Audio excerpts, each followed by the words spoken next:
Hello and welcome to the PHNX D-backs podcast right here on PHNX. My name is Derek Montilla, occasionally known as the mayor of Washington, D.C. No, I can't claim that. There's like a real person that can call themselves that, but I am the mayor of PHNX, and I'm joined by my vice mayor of PHNX, the one and only Thunderstick Jesse Friedman.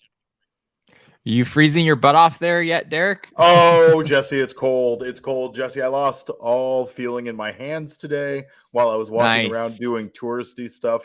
But I did have an opportunity today with my friends being busy with work stuff to kind of just have a day to myself. And I went to the White House and had a talk with the president. And I went and talked to Congress. And I did all the stuff that a mayor like myself does when in Washington, D.C. But of course, this show is brought to you by the fine folks at DraftKings Sportsbook app, an app that I cannot access right now where I am at, but I hope you can. Go download the DraftKings Sportsbook app right now if you are in Arizona and download that app. Use our code of PHNX, and simply for betting $5 on any NFL team to win their game, you will get 56-1 odds on any NFL team. Bet just $5 and win $280 in free bets if your team wins. That's promo code PHNX for 56-1 odds at DraftKings Sportsbook.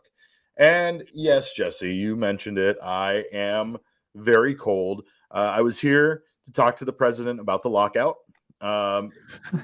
Secret Service it's clearly said he was Joe busy. Biden's problem for sure. Well, it's like I don't. When I'm at a restaurant, I'm getting bad service from the server. I don't want to talk to the manager about it, but sometimes you have to. And I feel like this was like I'm like talking to Rob Manfred's manager. Like I don't know who I can go to higher than them at baseball, so I figured I'd start with the president, see if he could either hook me up with some ideas or maybe point me in the right direction. Oddly enough, Secret Service did not have any. They don't have a sense of humor about this whole thing. So. Needless to say, I had a rough afternoon, but I'm still having fun here in Washington, D.C. I got nothing changed, much like the MLBPA and the union has had nothing changed. Turning right now to another chapter, Jesse, of course, in our ongoing saga that we like to call As the Cactus Turns. And another episode of As the Cactus Turns, Jesse. Last time on As the Cactus Turns, nothing happened. There's nothing that happened. And now there's still nothing that's happened. We are waiting. There's kind of something, right? Well, Jeff Passan tweeted earlier today that the two sides are going to meet on Monday and the players are going to make a counter proposal. That's frustrating, progress. Jesse. I want to. See, look at you accepting this situation in a way that none of us should accept this situation. Monday, Jesse. Monday. When was the proposal delivered by baseball? By the owners last Thursday. Thursday, we heard that maybe the MLBPA was going to have it in this week, but no, Jesse, no, not at all. This doesn't happen until next week. I am a bit frustrated by this whole thing. Not surprised, I guess, but yeah, I don't know what's going to happen. Brandon Buckingham in our comments says, "I need baseball in March." We all need baseball in March. We need baseball in February. That's what we need. That's definitely. We need baseball ASAP. I'm very cold, so just the thought of baseball right now thaws out my frozen hands from today. By the way, it's a bad idea to walk around Washington, D.C. Without gloves. That's all I'm saying is if you're coming to the D.C. area, summer, winter, fall, spring, doesn't matter. Bring some gloves with you. Oh, I've been there in the summer. You don't need gloves in that place in the summer, Derek. Trust me. I don't know. But I did see a sign today about putting your feet in the water at the reflection pool. So obviously, apparently it's warm enough at some point to do that. So I will say that I believe in that. But there's a bigger update, Jesse. There's a bigger update than What's the bigger anything that we could have from the union or the players. Forget baseball coming back. What we are closer to is the home plate umpire going away from calling balls and strikes. The automated ball strike system, lovingly known, of course, as the ABS, is the technology powering what's colloquially known as robot umps, right? So in this article that was published for Axios by Jeff Tracy, they are talking about how the independent, I know this has made news a little bit, that the independent Atlantic League announced that they were doing away with the robot umps after testing them for the past season and a half. And that has led to some speculation. It's led to some thoughts about whether or not means that's the end for robot umps, but not according to this article, Jesse. It's not the end. It only means that we are moving on to the next phase, which is saying that the league explained that its own assessment of the ABS was complete, the Atlantic League's assessment, and that they have passed it on to MLB, and an MLB affiliate league would continue testing it. So you pair that with some new job postings in the AAA markets. Apparently, MLB is recruiting ABS techs in 11 AAA markets, which means that they are bringing robot umps to AAA baseball. Wow. That is huge. I mean, I don't know if the Atlantic League to AAA is a pretty big jump. I mean, I don't want to discount the Atlantic League, but the Atlantic League is an independent league. I mean, that's pretty low on the totem pole as far as professional baseball goes. It's still professional baseball, right? It's still an organized baseball league that operates as a baseball league, right? So, like, I get what you're saying in the grand scheme of things. It's not even part of MLB's minor league system, which meant that they could test it for essentially 2 seasons without anybody really paying much attention to it, right? Right. I think the thing about it is, if there were successes and failures to be measured, changes to be made, things like that, that's something that baseball is all about, honestly, is testing out these ideas, these thoughts, processes to make the game be better and to make it go faster.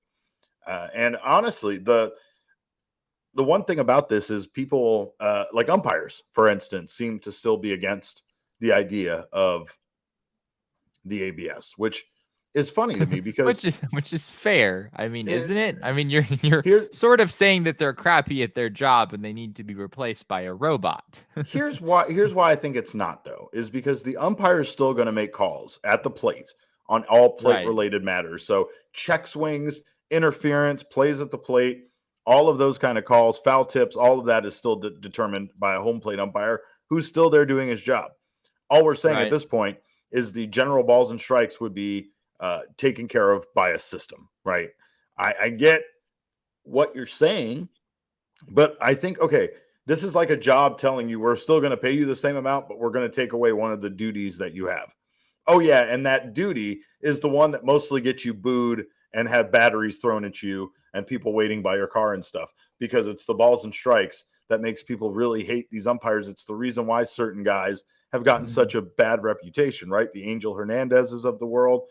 These guys get a bad reputation because people question, how could you be so bad at this thing, this strike zone calling thing, and still keep your job at the high level that you do for as long as you have? The problem is that right now, the way that a strike zone is set up, the way that MLB views it, is that a strike zone is subjective somehow, like fucking art or some shit like that. Like, it's subjective. It's up to that umpire's determination of what the strike zone is. And that's bullshit, because how can something that's so important in the game of baseball be subjective, right? Like, I understand it's subjective in the terms of, like, for instance, how a player stands in the box and the size of that player, right? A small guy that might be able to shrink the strike zone down between like his elbows and his knees or whatever they're using to measure the strike zone, his belt buckle, whatever the thing is. I understand how there's ways to manipulate it, make the strike zone bigger or smaller, and that's the reason why it's subjective, but it shouldn't be the subjective in the context that bad umpires in MLB right now it's subjective as far as that goes. Like, the way that their strike zone can shrinken and widen during the course of a game, or just a lot of the inaccuracies that we see. Obviously, the pitch tracking that we put over the strike zone really has never helped the umpires look worse, right? Like, that was the single invention that really just buried umpires as far as popularity in sports go.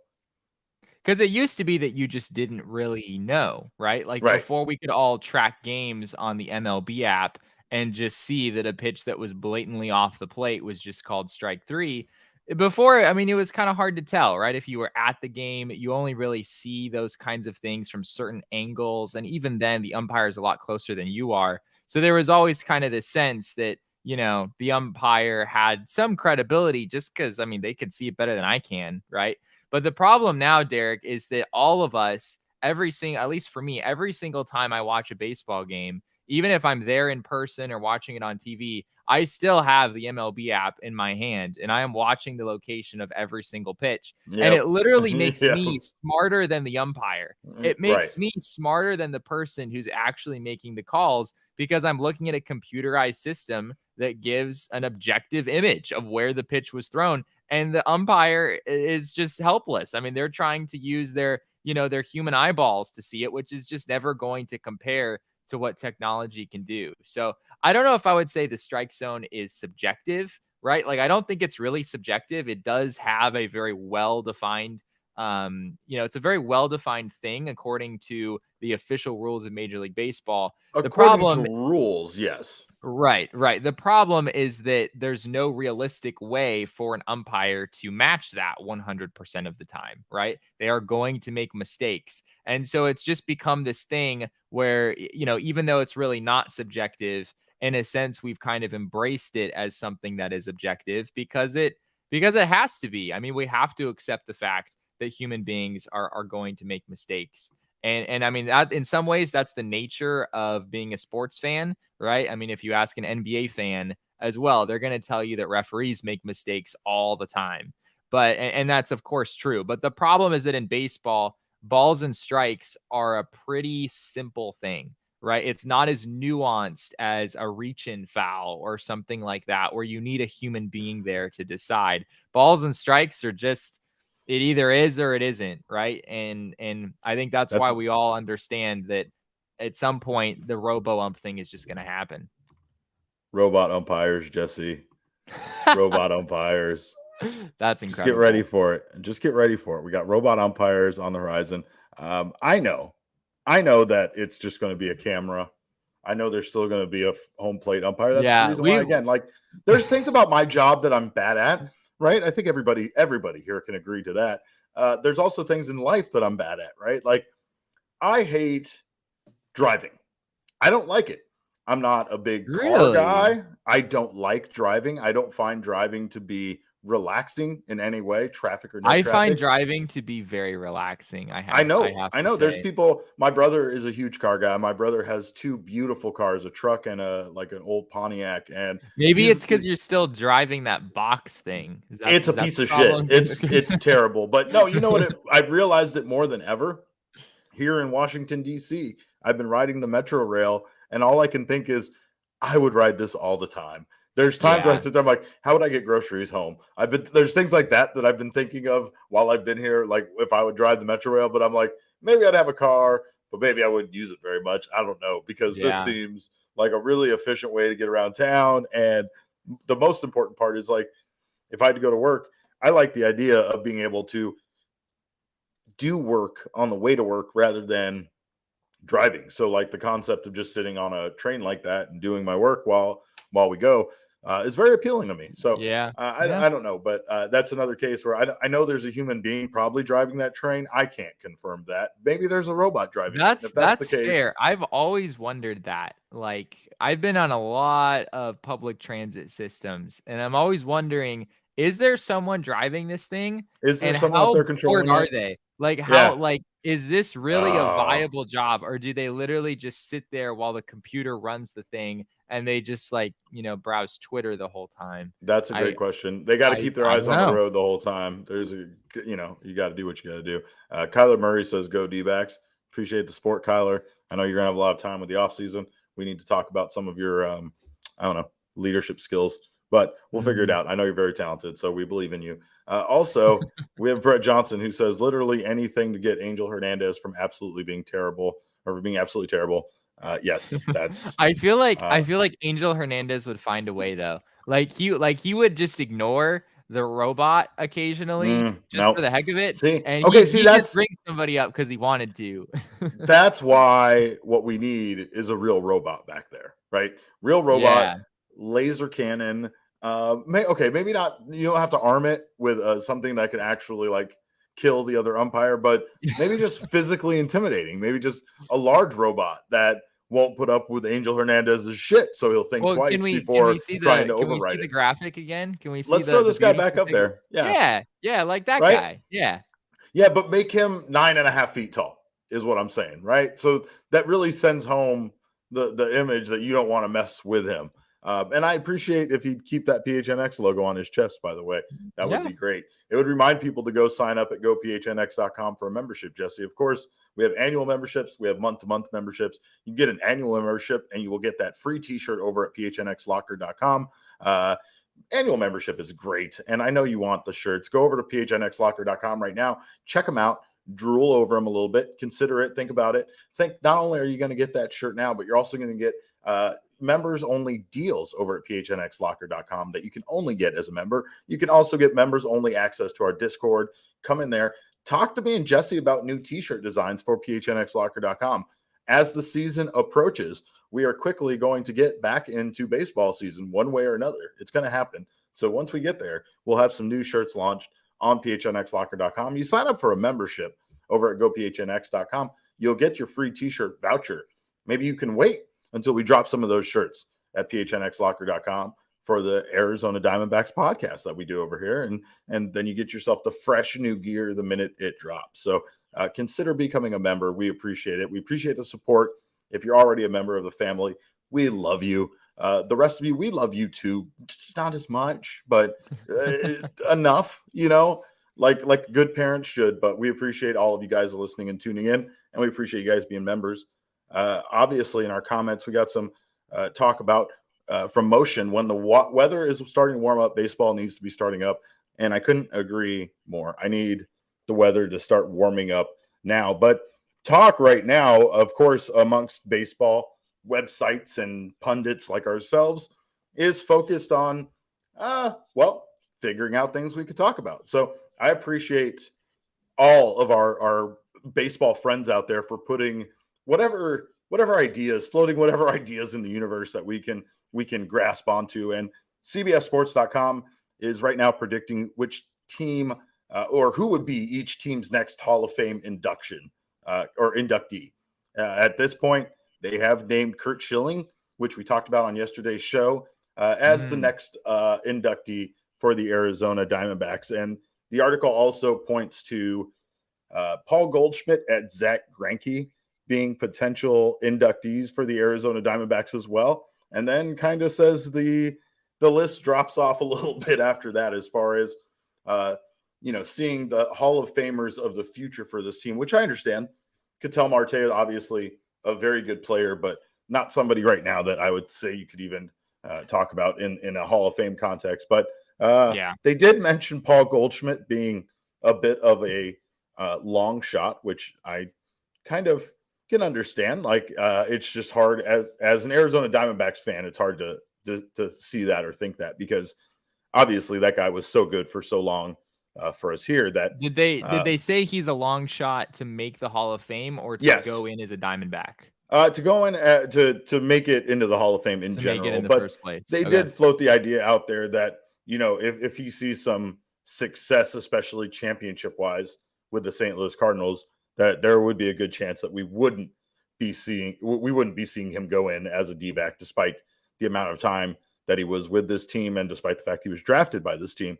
I guess I wanted to ask you, what do you think of these guys? Who do you think would we see go in potentially as an Arizona Diamondback?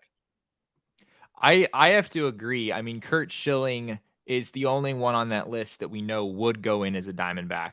We talked about it recently on the show. He said that he would go in as a Diamondback if he makes it, and I still think that's a big if. We talked about it on the show this morning. That Curt Schilling in the Hall of Fame, we're not so sure, right? Just because of all the things that he said. That's an ongoing saga. So I don't know if I would necessarily bet on any of them going into the Hall of Fame as a Diamondback because of the issues with Curt Schilling. Zach Greinke, we've talked about, he's a really interesting case where he is very likely to be a Hall of Famer, but it's just kind of anyone's guess which team he would go in as. The Royals are the team that he spent the most time with, but he wasn't necessarily great in Kansas City. The Dodgers, that would be the place where he had his best seasons, but it was also only 3 years. He was here in Arizona for longer than that, but definitely not his best seasons of his career. He didn't win a championship or anything here. So it's pretty tough. Goldie, I think I may be a little bit more hopeful about him making the Hall of Fame than they are. It's definitely not, I wouldn't say it's a greater than 50% chance, but I don't know if I would call it a total long shot. Paul Goldschmidt has had a very, very nice major league career. And at this point, I think it's just about longevity. Can he continue to be a premier first baseman for another 6 or 7 seasons? If he can do that, I really do think that Goldie would have a real shot. Yep. And Brett Johnson says, if Goldie doesn't go into the Hall of Fame with a D-backs hat, I might cry. We all definitely would. We would all cry. Definitely would.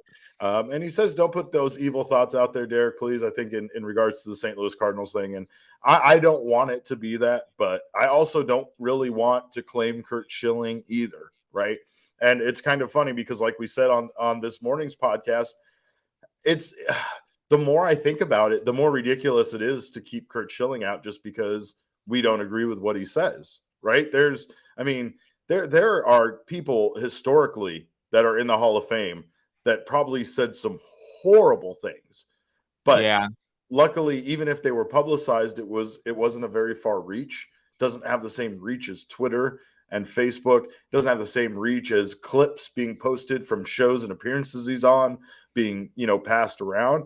It's just one of those weird things that, like, I don't know. Curt Schilling at this point for the Arizona Diamondbacks is like that alcoholic uncle that you don't want to claim as your own because he says anti-Semitic things all the time. But you're just like, no, that's not my uncle. I don't. I hate. But he is attached to us forever. And if he does go into the Hall of Fame as an Arizona Diamondback, which is understandable. Again, we talk about the successes these guys have had, and he had his biggest successes with this team, to be honest. So I could totally see him going in as a Diamondback. But it's not something I particularly want, It's the flip side of Goldschmidt, right? Like Goldschmidt, I want him, if he does, I want it to be just D-back so bad. But Schilling, it's like, hey, weren't you a Philly for a long time? I'm just saying, like, when I think of you, I think Philly. That's all I'm thinking is Philly. Maybe you should put a Philly hat on. That's all. Our man Motion says Greinke has played for too many different teams. I agree with that. And again, I don't think that despite the amount of time he was here as an Arizona Diamondback, I don't feel like he had the success or any kind of connection that's strong enough to go in as one. But who knows? He's played for so many teams. I mean, I feel like that's a rarity among players who are as good as Zach Greinke is. Normally, if you're that great of a player, you don't really bounce around that much because everywhere you go, you're liked and you play well and people want to keep you. But with Greinke, he played in Milwaukee. He played for the Angels, the Dodgers, the Diamondbacks, the Astros, and he came up with the Royals. And he's probably about to play for another team after he signs in free agency. So it's crazy what his career has looked like. And Chris Melton says on-field performance is separate from off-diamond psychosis. I love the way she put that. And I think it's kind of weird because we are in we're in a cancel culture kind of phase in society, right? And I know people throw that around the way they throw around social justice warrior and snowflake and all sorts of other insults that lose, whatever. But we are in a different time in society where people don't really want to put up with what we feel like are really terrible, horrible stances on life, especially from people who are influential over others. And that can allow that kind of toxic, thought process to spread, right? It's fine for you to be crazy and talk to your like next door neighbor and the mailman about your stupid ass theories and the way you fucking view life. But, honestly, it gets to a point where when people idolize you, like people idolize someone like Curt Schilling, it gets dangerous for him to spread his rhetoric. And I think that's the one reason why people want to quote unquote cancel people, when they feel like those people have gone too far and that they're spreading that toxic, that toxicity, I don't know. I think honestly, the biggest thing about Curt Schilling is he just continued to dig himself a deeper hole and make himself look more foolish. To be honest, I'm sure there's people that agree with him, but there are people that agree with everybody, right? If I mean, there's if you gave a crazy, homeless person like a platform to give all of his conspiracy theories, there would be people that would listen to it and go, you know what, he makes some good points, right? No matter how outlandish they are, right? Like there's no matter what, it's going to always be that kind of thing where someone like Schilling with his ridiculous ideas is always going to have some support out there, and people don't want to put him in the Hall of Fame because of that. And that's that's a reason not to give him a radio station or radio show or a television show. That's a reason for other things. That's not a reason to keep him out of the Hall of Fame, to be honest. And I say that again as someone that absolutely does not want to see him go in wearing an Arizona Diamondbacks hat like he plans to. But whatever, man. At this point, I'm really on board with this idea, even like we talked about today, with the ones that we know aren't going to make it in again, right? The A-Rods, the Bonds, Clemens, guys that are being held out to in some sort of form of punishment to keep them out as long as possible, but still probably vote them in towards the end of their eligibility, just so that they could teach them some sort of lesson on morality is becoming more and more bizarre to me, despite the fact that I was fully on board at one point with keeping someone like Barry Bonds out. On a lighter note, this is very off topic, but I feel like it warrants mentioning while we're on the live show. I don't know if you follow Ben Verlander on Twitter, Derek. He is Justin Verlander's brother, and today Ben Verlander tweeted out. He was basically asking people, who's your trendy pick for Cy Young in 2022, and Ben Verlander threw out the name of Zach Gallen from the Diamondbacks as his pick, who he would start with on that list. So I know that's a 180-degree topic change, but I like that you did that though. Because a little bit of a lighter note, you took it out of this entire talk about Curt Schilling and cancel culture and took us right into the idea of Zach Gallen somehow being a Cy Young Award winner next year. And he's another possible Hall of Famer down the road, right? Who knows? Sure. He's still a young guy. He definitely would be at the top of my list of current D-backs to potentially be Hall of Famers. More than Ketel? You'd put him over Ketel? I think I would. I would. I mean, both of them are not really anywhere near legitimate consideration, so it's kind of a silly. It's an absolute speculation, but right. I guess what we're looking at there is ceiling, and I think at times that I could see Ketel maintaining the performance he's already had, and it being a valuable piece to a baseball team. I just don't know, if he's going to go much higher or further that where he's at. You know what I mean? So it'll be interesting to see. But Brett Johnson's completely on board with Zach Gallen being a Cy Young season, baby. Well, yes, we'll get there soon enough, but let's not forget, folks, it's still lockout season. So grab your pillows, grab your stuff. It's still lockout season, but we will get around soon enough to Cy Young season and all the wonderful seasons of baseball. Jesse, I will say this though, you can get on the DraftKings Sportsbook app right now if you're in Arizona. I can't, and I forgot that. I saw that the Phoenix Suns were a 2-point favorite over the Dallas Mavericks, and I pulled out my phone immediately to smash that DraftKings Sportsbook app button, and I immediately got blocked. Told, no, sir, you are not in a state that allows gambling. You are not within 2 blocks of a sports entertainment facility. So I did not get to place my bet. But maybe if you're listening right now on the live podcast, maybe you should jump on there and place that bet on the Suns. I'm going to say right now you can download the DraftKings Sportsbook app if you're a new customer and get those amazing 56-1 odds in honor of Super Bowl 56 on any NFL team. Bet just $5 and win $280 in free bets if your team wins. That's promo code PHNX for 56-1 odds at DraftKings Sportsbook app. DraftKings Sportsbook, obviously a official sports betting partner of the NFL, celebrating that Super Bowl 56. If you aren't a new customer, you can still get on the action with divisional round same game parlays.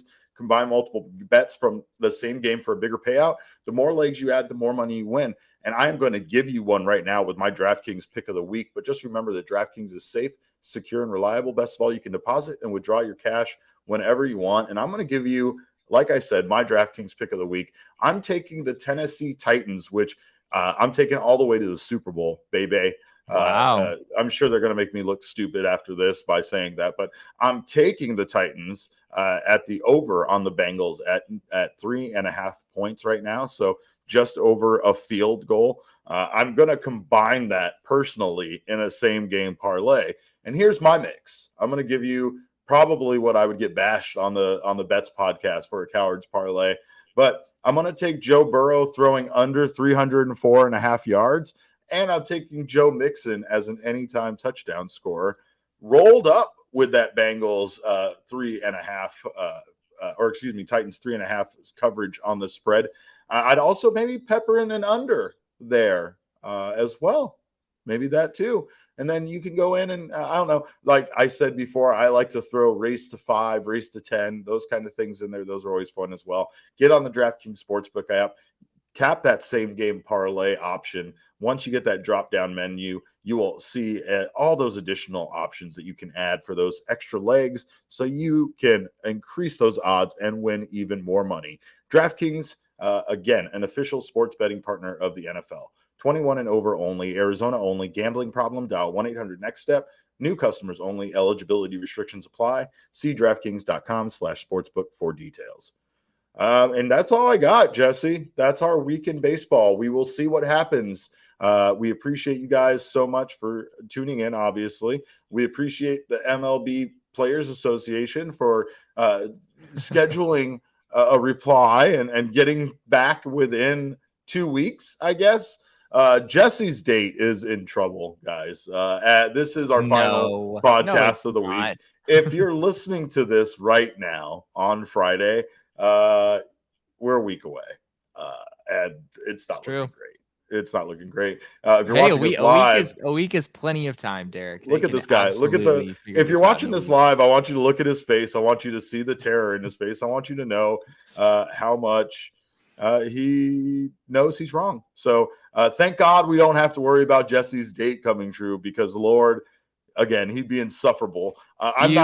You think you can bet on the end of the lockout on DraftKings? We need to. Is that possible? Not, I don't know, but we could take side bets on it. That's for sure. I don't think they're going to hit my date of Valentine's Day, despite how much they're going to get yelled at by their significant others. A reminder from our pal Motion that Zach Gallen almost no-hit the Atlanta Braves last season. I will happily remind somebody of this every episode. To be frank with yeah. guys. So yes, I want everybody to remember that. Of course. You can follow us on Twitter. I'm at Cap_Caveman with a K. Jesse is at Jesse N. Friedman. Our show is at PHNX_DBacks. But all roads lead to at PHNX_sports. And that's on Instagram, Facebook, and Twitter. You guys have been great in the comments. We appreciate you guys coming in and chatting with us. Right now, of course, shout out to Chris. She says PHNX D-backs coast to coast right now. We absolutely are coast to coast. That's DC true. to Seattle. You know how many times my stupid friends have confused looking up stuff and putting Washington in and then telling me what the weather's like from your state? I was going to say, you went to the wrong Washington, Derek. Washington, D.C. was not. I guess I did. I was like, I got off the plane. I was like, where's Jesse? They're like, who's Jesse? I said, Thunderstick. And they were like, I don't know what you're talking about. If you get off a plane in Seattle and mention my name, everyone will know who you're talking about. Oh, it's crazy. It's crazy. They're like, they pick you up on their shoulders and they carry you straight to Jesse's house. It's the wildest thing ever. So if you don't want to pay for a Lyft or an Uber, just do that. And then Jesse will take you somewhere from his house. Right. We appreciate you guys tuning in. Obviously, Jesse's going to be wrong on this date, so we'll celebrate that next week. Wow. Looking forward to really you're just rubbing making in his face. Celebration out of it now. Oh yeah, I got graphics planned. It's going to be a big ordeal, but Again, go check out the DraftKings Sportsbook app. Use our code of PHNX. Go to PHNXlocker.com. Buy yourself a shirt. Even if you don't get the membership, our shirts are amazing. I've been wearing them all weekend. Obviously, I'm dressed up right now in a friggin' tie because I had, like I said, mayoral business to take care of here on PHNX's behalf here in Washington, D.C. Had to meet with the Prez, had to meet with Congress. It was exhausting, but I'm glad that I can go put on my amazing PHNX merch now and just be comfortable instead of having to go impress people. Maybe I should have just worn the shirt to Congress. I bet they would have. They probably would have had more respect for you if you probably. Shirt. Yeah, I think this was a weak move, right? I showed up. It's not even a red tie. It's not a power tie. I just showed up in all blue. It's like I was waving the white flag from the beginning. I was like, I don't want this lockout to be over. If we do, Jesse's going to be right. And maybe that's what I was actually here to talk about, is just to make sure that whatever date we get this done, it's not on the date that you said, because God help us all if that happened. But if you are listening to us right now on your favorite audio podcasting app, please subscribe to us there. Drop us a 5-star review. The Vice Mayor deserves it. Go over to YouTube. Also, if you're watching us on YouTube, sign up for notifications. If you're not watching us on YouTube, the helicopter's here to get me, Jesse, by the way. Got to wrap it up fast because they're going to come busting in through this window. But we have lots of amazing merch. We have great stuff coming out on the YouTube channel. Don't miss any of it. Sign up for those notifications. Like I said, you won't miss anything from the PHNX team because it's all amazing content. So even the sad Cardinals content, let's be honest. I know we're all sad. We can all vent together. We can go through these steps together, and we'll be fine. We'll get out on the other side. So we appreciate you guys watching all week long. On behalf of Jesse and myself, we thank you so much for tuning in. And remember, kids, baseball is fun, but it's so much more fun when the freaking MLBPA would finally respond to the owners union and then get this done. Let's get done. Please. All right.